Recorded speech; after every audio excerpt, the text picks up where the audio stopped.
Bismillahirrahmanirrahim. Assalamualaikum warahmatullahi wabarakatuh.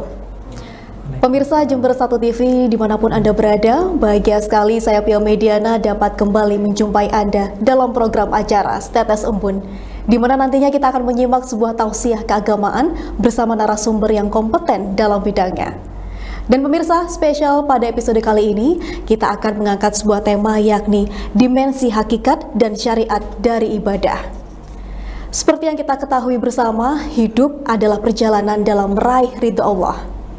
Agar ketakwaan dan juga ikhtiar dalam menjauhi hawa nafsu bisa dilakukan dengan mudah, maka manusia memerlukan metode-metode untuk menjalani kehidupan yang lebih baik. Seperti halnya syariat dan juga hakikat. Namun masih banyak orang yang tidak mengetahui apa arti dari istilah kedua tersebut. Karena sebagian orang juga menganggap bahwasanya kedua hal tersebut bisa dibedakan dan tidak menjadi opsi di antara keduanya. Dan pemirsa, untuk membahas lebih lengkap telah hadir di studio kita kali ini yakni Ustadz Kiai Haji Abdul Wahab Ahmad MHI yang juga menjabat sebagai Sekretaris Majelis Ulama Indonesia Jember. Kita sapa terlebih dahulu pemirsa. Assalamualaikum Ustadz. Waalaikumsalam warahmatullahi wabarakatuh. Alhamdulillah, selamat datang kembali tentunya di Jember 1 TV. Bagaimana kabarnya kali ini? Alhamdulillah baik. Alhamdulillah. Tentunya semoga selalu eksis dalam aktivitas keseharian, ya Ustadz. Amin, amin. Amin. Dan Ustadz, seperti janji kita kepada pemirsa bahwasanya tema pada episode kali ini adalah dimensi hakikat dan syariat dari ibadah. Langsung saja kami persilakan Ustadz untuk memberikan penjelasan bagi kita dan juga pemirsa di rumah. Monggo Ustadz. Baik. Assalamualaikum warahmatullahi wabarakatuh. Waalaikumsalam warahmatullahi wabarakatuh. Alhamdulillah wassalatu wassalamu ala Rasulillah Sayyidina Muhammadin wa ala alihi wa sahbihi wa wala. Amma ba'du. Baik, pemirsa Jember 1 TV dimanapun Anda berada.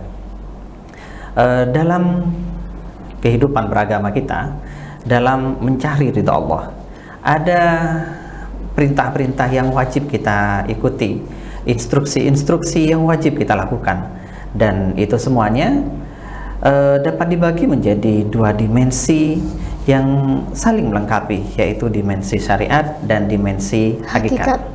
Oke, kita semuanya rata-rata sudah familiar dengan istilah ini, gitu kan? Tetapi tetap banyak kita dapati orang-orang yang ternyata salah paham terhadap istilah ini. Karena itu kami di MUI terutama beberapa kali mendapati kasus, misalkan yang terakhir beberapa bulan yang lalu, masih 1 tahun dari sekarang, itu ada sebuah kelompok yang mereka ingin mencapai ma'rifatullah, begitu pengakuannya, ingin mencapai hakikat, tapi tidak sholat. Mereka melakukan zikir, melakukan macam-macam, kemudian akhirnya di satu titik mereka melakukannya di pinggir pantai, dan akhirnya terjadi kecelakaan yang masuk berita itu. Nah, ini adalah kelompok-kelompok yang barangkali perlu kita memberikan pencerahan terhadap sebenarnya apa sih dimensi hakikat itu, gitu kan? Karena banyak orang yang merasa begini, hakikat itu ada satu tingkat di atas syariat, sehingga ketika orang menapaki tangga syariat, dia harus melakukan ibadah-ibadah yang zahir, ibadah sholat, puasa, dan seterusnya. Kemudian ketika dia naik level lagi, satu level lagi, dia merasa itu sudah terlampaui. Saya sudah selesai dengan level itu, sehingga dia merasa tidak perlu menjalankan syariat lagi. Begitu. Itu adalah ilustrasi dari banyak orang yang sebenarnya ilustrasi seperti ini tidak tepat. Jadi meskipun sebagian ulama mengilustrasikan bahwa syariat itu adalah langkah untuk menggapai hakikat, atau hakikat itu dilakukan setelah melewati syariat, bukan berarti ilustrasinya seperti tangga, bukan. Karena sejatinya posisi syariat dan hakikat itu bagaikan dua sisi koin, mata koin. Yang satu ini sisi syariat, yang satu sisi hakikat. Sehingga seorang imam Syekh Al-Bujairami misalkan menggambarkan syariat itu adalah zahirnya hakikat, bagian luar dari hakikat, sedangkan hakikat adalah bagian dalam dari syariat. Sehingga ini sebenarnya posisinya begini, beriringan, bukan atas bawah, tetapi ia hanya bagian luar yang tampak, kemudian bagian dalam yang tidak tampak pada orang lain. Lalu bagaimana contohnya? Contoh simpelnya begini. Misalkan dalam puasa, misalkan ya, kemarin berapa saat yang lalu kita baru selesai melakukan ibadah puasa. Betul. Nah, ibadah puasa itu punya dua aspek. Ya, kalau syaratnya yang harus dilakukan kalau orang puasa itu adalah tidak boleh makan, tidak boleh minum dari pagi sampai maghrib. Ya, dari subuh sampai maghrib. Tetapi ternyata apakah orang yang melakukan itu sudah selesai, perintahnya sudah komplit, dia tidak makan, dia tidak minum, tidak melakukan hal-hal yang membatalkan puasa dari pagi sampai malam, apakah berarti sudah selesai? Ternyata tidak. Nabi Muhammad SAW bersabda, kam min shaimin laisa lahu min siyamihi ilal ju' wal atas. Banyak orang yang berpuasa tidak dapat apa-apa selain lapar dan haus misalkan. Artinya dia melakukan sesuatu yang bisa dibilang tidak sempurna, kan begitu. Padahal syaratnya itu. Nah, ini ternyata ada sisi lain dari itu, sisi lain yang harus digapai. Karena dalam hadis lain ternyata Nabi Muhammad SAW bersabda, asyamu junnah, puasa itu adalah tameng, benteng, gitu kan? Tameng yang membentengi kita dari api neraka. Sehingga kalian, kata Nabi, tidak boleh berkata yang jelek-jelek, gitu kan? Tidak boleh melakukan yang buruk-buruk dan seterusnya. Oh, berarti tambahan. Lah, ini aspek hakikat namanya. Jadi bagaimana puasa itu ternyata bukan hanya sekedar makan dan minum, tetapi membentuk pribadi kita menjadi insan yang lebih baik, sehingga ketika sudah hari raya betul-betul berubah menjadi lebih baik lagi, bahasanya menjadi lebih halus, tata keramanya lebih bagus dan seterusnya. Nah, ini aspek hakikat. Oke, kemudian dalam aspek sholat, berwudu misalkan, dimulai dari bersuci misalkan. Bersuci itu caranya secara dohir yang harus kita lakukan adalah memakai air yang mutlak, ya. Air mutlak itu air bersih, air yang masih namanya air, belum berubah menjadi air teh misalkan, belum berubah menjadi kuah, belum berubah menjadi air yang lain, tapi ya air secara mutlak. Nah, air tersebut kita gunakan untuk berwudu misalkan. Caranya ya membasuh muka dan seterusnya. Ini adalah aspek syariat yang harus dilakukan, aspek syariat. Apakah cukup di situ? Kalau kita lihat ternyata dalam hadis dijelaskan bahwa wudu itu tujuannya bukan hanya untuk bersih-bersih, bukan. Wudu itu membersihkan dosa. Jadi dosa ketika basuh muka, dosa di muka itu akan ikut luruh ya. Kemudian tangan dan seterusnya ikut luruh. Nah, jadi dari situ kemudian ulama-ulama besar kita, salah satunya misalkan Imam Ghazali dalam kitabnya Ihya Ulumuddin menjelaskan yang dimaksud thaharah itu ada dua aspek. Aspek zahir, itu yang disebut aspek syariat, adalah mengambil air dan seterusnya, membasuh. Kemudian selain itu juga membersihkan aspek batin dari organ-organ itu. Maksudnya bagaimana? Ketika dia membasuh muka, maka jangan hanya membersihkan muka yang kotor ini saja, tetapi berusahalah untuk memperbaiki atau membersihkan akhlak-akhlak yang jelek dari organ yang ada di muka ini. Jangan melihat sesuatu yang diharamkan oleh Allah. Jangan berbicara sesuatu yang diharamkan oleh Allah dan seterusnya. Bersihkan telinga artinya jangan mendengarkan sesuatu yang diharamkan oleh Allah. Bersihkan tangannya itu loh, jangan sampai dibuat melakukan sesuatu yang haram misalkan dan seterusnya. Jangan berjalan ke tempat-tempat yang maksiat dan seterusnya. Nah, ini adalah aspek yang tidak terlihat, aspek plus. Nah, sehingga orang ketika sudah berwudu membersihkan aspek zahir, kulitnya secara zahir yang tampak dia bersih, kemudian batinnya dia juga bersih, maka fix. Ini berarti dia melakukan syariat dan hakikat itu bersamaan. Oke, begitu. Jadi harus lengkap. Demikian juga sholat, misalkan. Sholat itu ya dari takbiratul ihram sampai salam. Itu secara zahir itu yang kita lakukan dalam sholat. Tetapi dalam Al-Quran disebutkan sholat itu inna sholata tanha 'anil fahsya'i wal munkar. Sholat itu mencegah perbuatan keji dan mungkar. Betul. Kenyataannya, pertanyaan banyak orang, kenapa banyak orang sholat tapi tingkahnya masih jelek? Nah, itu banyak kenapa sekali. banyak orang sholat, orangnya sholat, tetapi ucapannya masih buruk, begitu kan, kepada orang lain, suka menyakiti, dia zalim, dia barangkali korup, dia barangkali tidak jujur, dan seterusnya, banyak sekali. Padahal dia sholat. Katanya sholat mencegah perbuatan keji dan mungkar. Kok enggak? Gitu kan?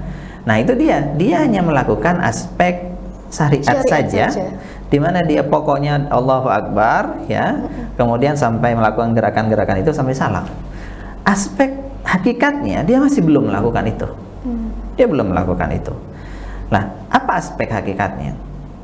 Orang sholat itu harusnya tujuannya itu aqimis sholata bidzikri, ya.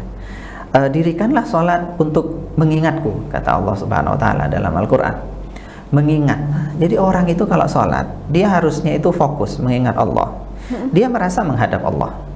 Dalam satu hadis disebutkan, kamu kalau sholat itu dalam makom ihsan namanya, itu sholatlah sehingga kalian seolah-olah kalian melihat Allah. Fa illam takun tarahu, kalau kalian tidak bisa melihat Allah, maka yakinlah fa innahu yaraka, Allah yang melihat kamu. Artinya kita merasa diawasi oleh Allah, kita merasa menghadap Allah, kita merasa bukan hanya ingat, tetapi memang seluruh raga kita sedang berkomunikasi dengan Allah, seolah-olah berhadapan dengan Allah, begitu. Allah mengawasi kita, dan itu dilakukan berkali-kali, 5 kali sehari. Apabila dia betul-betul meresapinya, maka kira-kira dia bisa tidak melakukan sesuatu yang mungkar yang diharamkan oleh Allah? Malu dia akan malu. Melakukan sesuatu yang haram. Bagaimana saya melakukan sesuatu yang haram? Sebentar lagi saya akan menghadap Allah lagi. Dan saat itu juga, sebelum menghadap juga Allah sudah tahu. Gitu. Akhirnya sholatnya akan membuat dia sadar bahwa dia itu kemana-mana dalam pengawasan Allah, sehingga gak jadi itu.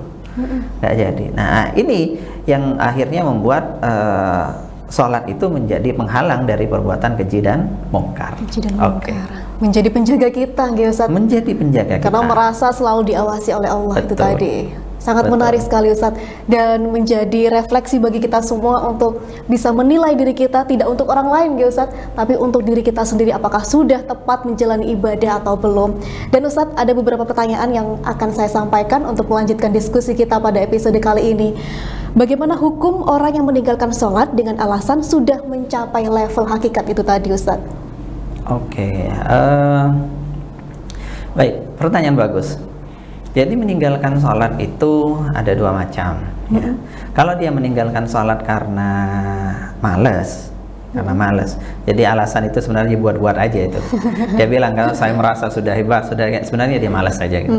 Banyak orang yang seperti itu, mencari cara untuk meninggalkan sholat, cari-cari alasan, sebenarnya malas saja. Tapi dia mengakui bahwa sebenarnya itu wajib. Nah, dia dalam hal ini maka berdosa besar. Dia wajib bertobat dan wajib mengqadha salatnya. Akan tetapi kalau dia meninggalkan sholat dalam keyakinan bahwa sholatnya itu menjadi tidak wajib baginya, sudah tidak ada sholat lagi, sudah selesai itu misalkan, maka dia bisa murtad. Dan itu bukan hanya dosa besar murtad itu. Seandainya dia mati dalam keadaan itu, berarti dia mati dalam keadaan non muslim, begitu. Karena dia sudah melanggar perintah yang sudah jelas, yang sudah disepakati semua orang sudah tahu kalau sholat itu wajib. Loh, kok dia bilang tidak wajib? Nah, ini kan pelanggaran yang sangat serius, berarti melawan syariat secara terus terang, begitu. Baik Ustadz, mungkin kita beberapa kali menemukan sebuah cerita seperti halnya ada seseorang yang masuk surga karena kebaikan dirinya, bukan karena aspek ibadah yang sudah dia lakukan. Itu bagaimana Ustadz? Apakah bisa kita mengatakan kalau misalkan Allah itu tidak menilai ibadah seseorang saja, namun juga ketika bonus masuk surga itu ia dapatkan, itu merupakan anugerah dari Allah sendiri? Ya, itu namanya mauhubah, anugerah. Anugerah. Dan anugerah seperti itu tidak bisa diduplikasi. Jadi diterangkan oleh Al-Hafidh Imam Ibnu Hajar Al-Asqalani dalam kitabnya Fathul Bari bahwa yang namanya anugerah seperti itu, orang melakukan sesuatu kemudian kok diampuni. Nah, itu tidak bisa diduplikasi. Karena misal contoh begini, ada cerita yang sangat populer ya, seorang pelacur yang masuk surga gara-gara menyelamatkan anjing yang kehausan waktu itu. Ya, jatuh ke dalam sumur. Dia selamatkan, ternyata dia menyebabkan itu dia diampuni dosanya oleh Allah. Oke, dalam arti kalau diampuni dosanya dalam arti dia bertobat sebelum mati, itu pasti. Kemudian bagaimana bila orang lain melakukan hal serupa? Misalkan dia menjadi pelacur, misalkan, terus kemudian dia menolong hewan-hewan yang kelaparan. Apakah berarti dia gratis sudah pasti masuk surga? Tidak. Belum tentu. Karena tidak bisa diduplikasi. Itu tergantung dari pemberian Allah Subhanahu wa taala. Karena itu beda-beda ceritanya. Ada yang diampuni dosanya, diterima amalnya, ternyata amalnya menyelamatkan hewan. Ada yang karena misalkan Imam Ghazali, itu ceritanya karena ini yang diterima amalnya ternyata waktu beliau nulis, katanya nulis ada seekor lalat minum di tintanya, dibiarkan aja, gak diganggu lalatnya, ternyata itu yang menjadi syafaat kan yang besar. Nah, seperti itu tidak bisa diduplikasi karena Allah yang memberi penilaian tindakan mana yang betul-betul tulus, yang betul-betul dia lakukan demi Allah, dan itu masing-masing kita nggak tahu. Kalau jadi tidak bisa diduplikasi. Intinya kita melakukan kebaikan sebanyak mungkin dan seikhlas mungkin, dan tidak perlu kita merasa ada yang bagus atau remeh. Semua kebaikan itu spesial. Ya. Siapa tahu dari itu kita bisa dapat maghfirah, dapat ampunan, dapat anugerah yang spesial itu tadi. Oke, seperti itu. Baik, menarik sekali Ustadz. Lalu bagaimana Ustadz? Mungkin ada tips-tips bagi kita semua agar bisa mencapai level hakikat itu sendiri. Oke. Yang pertama tentu belajar. Ya, yang pertama tentu belajar. Bagaimana ibadah itu bisa sempurna, yaitu apabila kita tahu tujuan dari ibadah itu. Jadi ibadah itu, semua ibadah itu punya tujuan tertentu. Baik tujuan itu berupa tujuan ukhrawi dapat pahala, ataupun tujuan duniawi. Nah, semua itu harus diketahui dan harus lengkap. Itu baru kemudian mudah. Kemudian ibadahnya harus khusyuk, harus fokus. Bukan karena orang lain, tapi murni karena Allah. Nah, ini yang harus dilatih itu. Harus dilatih. Jadi kalau misalkan sholat, ya sholat lah yang bagus lah, sholat yang khusyuk lah, yang bener lah gitu kan. Maknanya harus pahami betul dan diangan-angan gitu ya, dan diangan-angan sehingga dia tidak memikirkan yang lain. Betul sekali Ustadz, karena sholat itu merupakan ibadah dasar seorang muslim. Betul. Dan juga mungkin Ustadz, bagaimana kita cara mengendalikan diri nih? Karena seringkali kita merasakan kurang khusyuk dalam bersolat. Ya, selain kita harus berusaha untuk tahu maknanya, ya, kalau sholat itu khusyuk itu sesuatu yang harus dilatih dan dikondisikan. Jadi tiap orang itu punya kondisi yang berbeda, di mana dia ketenangannya, fokusnya dicapai dalam kondisi tertentu. Jadi misalkan ada orang yang tidak suka kotor, maka jangan sholat di tempat yang kotor. Nah, dia harus bersihkan dulu itu. Ada orang yang nggak suka bising, maka dia jangan sholat di tempat yang bising. Dia kondisikan dulu. Itu langkah pertama paling basic. Kemudian dia latihan untuk fokus. Dia latihan untuk fokus, menghilangkan semua pikiran-pikiran atau apa yang terbesit ketika sholat. Dia fokus saja pada bacaan yang dia baca untuk mengingat Allah, hingga sampai pada taraf barangkali bisa itu husuknya itu bisa seperti husuknya orang-orang dulu, orang-orang salaf. Jadi orang-orang dulu itu kalau husuk itu luar biasa. Ada yang mereka sahabat itu waktu sholat saking sholatnya, saking antengnya nggak bergerak seperti benda mati, sampai ada burung itu hinggap di kepalanya. Nah itu kan berarti husuk. Ada yang sampai ceritanya sholat di sebuah masjid jami, yang di masjid itu ternyata ada bagian tiang yang roboh, suara keras sekali, orang-orang kaget, yang sholat ini nggak sadar ada apa gitu. Gitu ya. Nah, ini husuknya sampai ekstrim seperti itu, jadi lupa. Bahkan ada cerita yang unik gitu, seorang ulama ketika sholat, ketika mau sholat dia bilang, nanti saya kalau sudah sholat bilang ke keluarganya, ke anak-anaknya, kamu nggak apa-apa deh, mau ramai mau apa nggak apa-apa, sebab saya sudah nggak dengar lagi katanya. Jadi dia malah bukan seperti kita lumrahnya, jangan ramai-ramai ya, saya mau sholat, bukan, dia malah terserah, dia mau, kalau saya sudah sholat saya nggak merasa apa-apa katanya. Nah kondisi ini adalah kondisi yang dilatih. Oke, meskipun dalam tanda kutip husuk tidak harus seperti itu. Betul. Jadi ketika seseorang itu sholat diem nggak toleh itu sudah husuk, sudah husuk. Tetapi level husuk yang masih bawah ya. Kalau yang seperti itu yang ekstrim sudah bagus sekali, sempurna. Oke. Baik Ustaz, namun ada sebuah keganjalan mungkin dari hati saya ketika melihat seseorang yang dia itu jauh lebih memahami tentang kehidupan, dia hablum minannasnya lebih baik dari orang-orang yang mungkin ibadahnya itu dipenuhi, lancar gitu. Apa ada sesuatu hal yang dia terapkan dalam hidup selain walaupun meninggalkan dengan ibadah-ibadah seperti sholat tadi? Ya, hablum minannas dan hablum minallah itu bukan sesuatu yang bisa dipisah, karena kita berbuat baik kepada manusia, kepada tetangga, kepada teman-teman itu sebenarnya karena diperintah oleh Allah. Kalau nggak ada perintah dari Allah kan percuma sebenarnya, nggak ada pahalanya itu. Jadi orang yang hanya berbuat baik kepada orang tetapi hablum minallahnya dia tinggal, itu artinya apa ya? Seperti orang yang pakai baju rapi ya, tapi nggak pakai bawahan. Tidak sempurna. Ya bukan hanya tidak sempurna, malu-maluin. Artinya inti terpenting dia tinggal gitu kan, dia tinggal. Atau barangkali dalam contoh sederhana, bagi orang yang suka ngerokok, dia ngerokok seneng tapi nggak makan.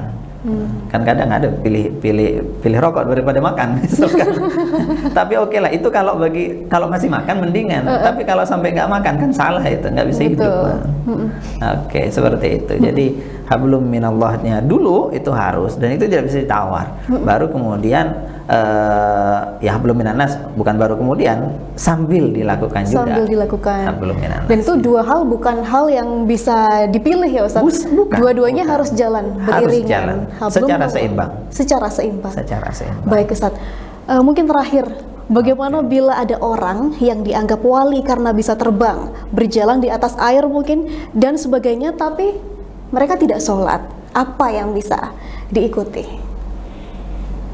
Nggak bisa diikuti. Nggak bisa diikuti. Ya, poin pertama, wali itu, kewalian itu tidak diukur dari kesaktian. Jadi orang bisa terbang, bisa apa, itu bukan tanda kewalian, bukan.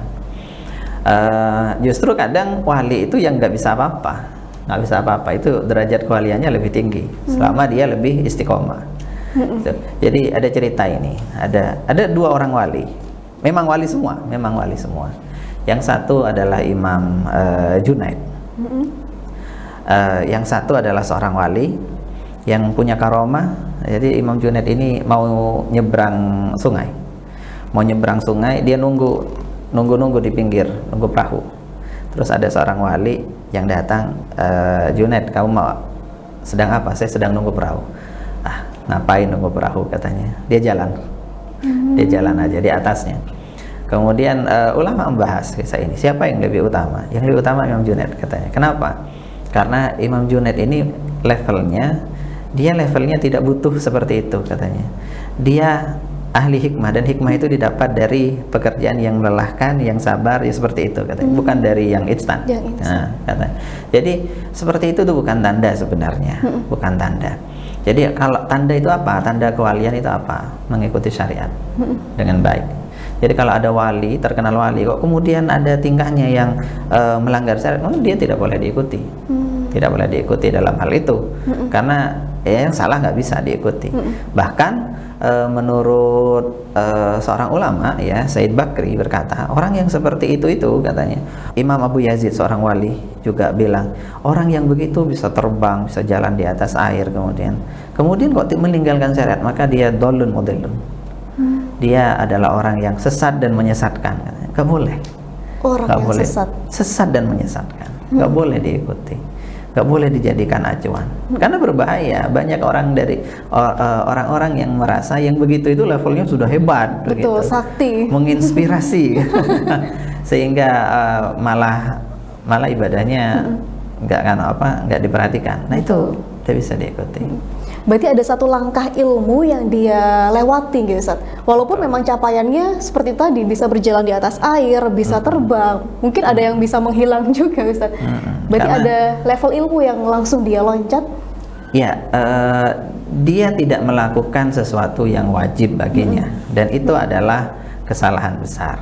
Jadi meskipun mendapat sesuatu yang anggaplah hebat, itu menjadi tidak spesial. Menjadi tidak spesial lagi. Begitu. Jadi ini yang harus dipahami bahwa ridho Allah itu dapat diukur. Sebenarnya misteri. Ridho Allah itu misteri. Tetapi ya dapat diukur dengan sejauh mana seseorang istiqomah menjalankan syariat. Jadi lihat sholatnya, lihat puasanya. Apabila bagus, istiqomah itu. Karena itu ada gium yang terkenal di kalangan ulama, al-istiqomah khairun min alfi karamah. Istiqomah dalam menjalankan syariat terus menerus itu lebih baik daripada 1000 karomah, kesaktian yang bisa begini, bisa begitu, itu jauh 1000 kali. Jadi yang seperti itu justru malah levelnya masih kecil. Karena kalau kita lihat yang ukurannya itu terbang, maka pesawat itu lebih sakti dari kita. Burung lebih sakti. Lebih sakti. Ya, bisa manfaat ke orang lagi pesawat itu. Ribuan orang terbang, dia nggak manfaat. Tidak manfaat, hanya untuk dirinya sendiri. Ya, apalagi betul. itu sesat. Nah, seperti itu cara berpikir yang harus kita terapkan. Ya. Jadi antara syariat dan hakikat adalah sesuatu yang mutalazimani, kata Imam Bajuri, Imam Bujairami, sesuatu yang tidak bisa lepas. Ya, duanya saling terikat. Jadi ini yang harus kita lakukan secara seimbang. Dan ada satu hal yang menarik tadi, mengukur anugerah Allah itu bisa dilakukan, tapi bukan untuk tujuan menilai orang lain ini ibadahnya sudah benar atau belum ya Ustadz ya. Jadi untuk koreksi saja bagi diri kita sendiri, mungkin untuk menilai salah satu tokoh panutan yang kita ikuti. Kalau aspek syariat, maka boleh menilai orang lain. Boleh Ustadz. Bahkan itu keniscayaan. Ada temennya kok sholatnya nggak bagus, sujudnya nggak sempurna, kita nilai sujudmu kurang, gini loh caranya. Misalkan ada orang sujud asal nempel aja, klik gitu kan, nggak sah menurut. Nah itu dia diingatkan. Berarti jadi untuk unsur syariat gitu. Tapi kalau hakikat itu kan urusan kesempurnaan, urusan dalam itu, yang nggak kelihatan. Nah itu di situ ya kita harus suudzon itu nggak boleh ke orang, husnudzon yang kita pakai. Wah, luar biasa. Jadi suudzon itu cukup untuk diri kita sendiri sebagai koreksi pribadi, ya, Ustaz. Betul. Untuk orang lain kita tidak bisa. Betul, tetap harus husnudzon. Oke. Ustadz, ini sangat menarik obrolan kita pada episode Setes Embun kali ini. Namun lagi-lagi kita terbatas dengan waktu, Ustadz. Namun walaupun begitu, semua hal yang sudah jenengan sampaikan sangat bermanfaat dan menjadikan pencerahan bagi kita semua dan juga pemirsa di rumah. Dan semoga bermanfaat ya Ustadz ilmu yang jenengan berikan pada episode kali ini. Dan tentunya semoga pahala terus mengalir kepada beliau-beliau yang menyampaikan ayat-ayat Allah dengan tulus. Amin. Dan pemirsa, tentu yang menjadi catatan penting pada episode kali ini bahwasanya hakikat tanpa syariat itu batal dan syariat tanpa hakikat itu kosong. Betul ya Ustaz? Betul. Baik. Dan pemirsa, saya Pil Mediana mohon undur diri dari hadapan Anda. Semoga tayangan ini bisa memberikan manfaat bagi kita semua. Akhir kata, wallahu muwaffiq ila aqwamit thoriq. Wassalamualaikum warahmatullahi wabarakatuh.